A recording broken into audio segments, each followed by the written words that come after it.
ਸੱਸ ਵੀ ਫੜੀ ਗਈ ਸੀ, ਨਨਾਣ ਵੀ ਫੜੀ ਗਈ ਸੀ। ਅੱਛਾ, ਨਨਾਣ ਨੂੰ ਇਹ ਛਡਾ ਕੇ ਲੈ ਆਏ ਸੀ। ਨਨਾਣ ਉੱਥੇ ਮੌਜੂਦ ਸੀ ਉਸ ਟਾਈਮ ਮੌਕੇ ਤੇ ਘਰ ਸੀ ਜਿਸ ਟਾਈਮ ਅੱਗ ਲਾਈ ਉਹਨਾਂ ਨੇ? ਪੁੱਤਰ, ਜਦੋਂ ਘਰ ਦੇ ਵਿੱਚ ਇੰਨਾ ਲੋਕੀ ਸੁਣਨ ਡਿਆ ਤੇ ਕੀ ਗੱਲ, ਉਹ ਛੱਤ ਤੇ ਉਹਨੂੰ ਆਵਾਜ਼ ਨਹੀਂ ਆਈ? ਬਿਲਕੁਲ ਆਈ ਹੈ ਜ਼ਾਰੀ ਗੱਲ। ਪੁੱਤਰ ਤੂੰ ਬੱਚਾ ਤਾਂ ਨਹੀਂ, ਤੂੰ ਪੜਿਆ ਲਿਖਿਆ ਹੈ, ਤੂੰ ਇਹ ਸੋਚ ਵੀ ਘਰ ਦੇ ਵਿੱਚ ਜਦੋਂ ਇਹੋ ਜਿਹਾ ਮਸਲਾ ਬਣੇ ਲੋਕਾਂ ਨੂੰ ਬੰਦਾ ਬੁਲਾਉਂਦਾ ਵੀ ਆਇਆ ਜੇ ਸਾਨੂੰ ਬਚਾਇਆ ਜੇ, ਤੇ ਲੋਕੀ ਬਚਾਉਣ ਵਾਸਤੇ ਆਏ ਨੇ ਤੇ ਉਹ ਦਰਵਾਜ਼ਾ ਨਹੀਂ ਖੋਲਿਆ ਤਾਂ ਫਿਰ ਕੀ ਸੀ?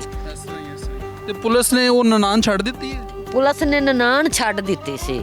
ਅੱਜ ਮੇਰੇ ਕੋਲ ਆਏ ਨੇ SHO ਸਾਹਿਬ, ਅੱਲਾ ਉਹਨਾਂ ਨੂੰ ਜ਼ਿੰਦਗੀ ਤੰਦਰੁਸਤ। ਬੜਾ ਅੱਛਾ ਕੰਮ ਕਰ ਰਹੇ ਨੇ, ਬੜਾ ਅੱਛਾ ਕੰਮ। ਬਹੁਤ ਅੱਛਾ ਕਰ ਰਹੇ ਨੇ। ਉਹਨਾਂ ਨਾਲ ਮੈਂ ਕੀਤੀ ਇਹ ਗੱਲ ਵੀ ਆਹ ਗੱਲ ਏ, ਉਹਨਾਂ ਕਿਉਂ ਛੱਡੀ ਏ?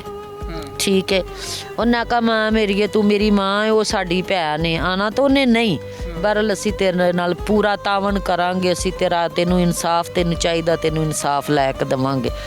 ਉਹ ਜਿਨ੍ਹਾਂ ਦੇ ਘਰ ਉਹਨਾਂ ਪਨਾਹ ਲਈ ਸੀ ਉਹਨਾਂ ਦਾ ਬੰਦਾ ਉਹ ਚੁੱਕ ਕੇ ਲੈ ਗਏ ਨੇ।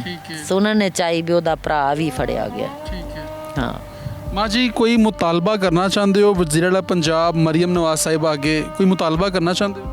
ਮੁਤਾਲਬਾ ਮੇਰਾ ਪੁੱਤਰ ਕੀ ਹੈ, ਮਾੜੇ ਬੰਦੇ ਦਾ ਕੋਈ ਮੁਤਾਲਬਾ ਨਹੀਂ। ਅੱਲਾ ਉਹਨੂੰ ਜ਼ਿੰਦਗੀ ਤੰਦਰੁਸਤੀ ਦੇਵੇ।